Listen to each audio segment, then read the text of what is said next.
Simple and ஈஸியான ஒரு மீன் குழம்பு எப்படி ரெடி பண்ணுறதுன்னு பார்க்கலாமா? அவ்வளோ டேஸ்ட்டாக இருந்தது. ஒரு டைமாவது ட்ரை பண்ணி பாருங்கள்.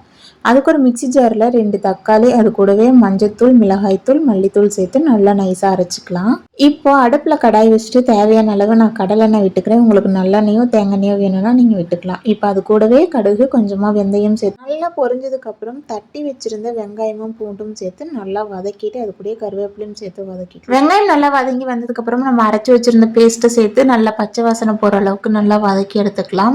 ஒரு லெமன் சைஸ் புளியை நல்லா ஊற வச்சு அதோட தண்ணியும் சேர்த்துக்கிட்டேன். அது கூடவே மீன் குழம்புக்கு தேவையான அளவு தண்ணி, உப்பு சேர்த்து நல்லா ஒரு 10 மினிட்ஸ் மூடி போட்டு கொதிக்கி விட்டு எடுத்தோம் அப்படின்னா மசாலா வாசனை எல்லாம் போயிடும். நல்லா இந்த அளவுக்கு எண்ணெய் பிரிஞ்சு வந்ததுக்கப்புறம் நம்ம க்ளீன் பண்ணி வச்சுருந்த மீனையும் சேர்த்துட்டு மூடி போட்டு ஒரு 5 மினிட்ஸ்க்கு அப்புறம் பச்சை மிளகா ஆட் பண்ணி 5 மினிட்ஸ் கொதிக்க விட்டு எடுத்தோம் அப்படின்னா சூப்பரான மீன் குழம்பு வந்து ரெடி. ஒரு டைமாவது இந்த மாதிரி ட்ரை பண்ணி பாருங்கள். அவ்வளோ டேஸ்ட்டாக இருந்தது. ட்ரை பண்ணிவிட்டு மறக்காமல் கமெண்ட்டில் ஷேர் பண்ணுங்கள்.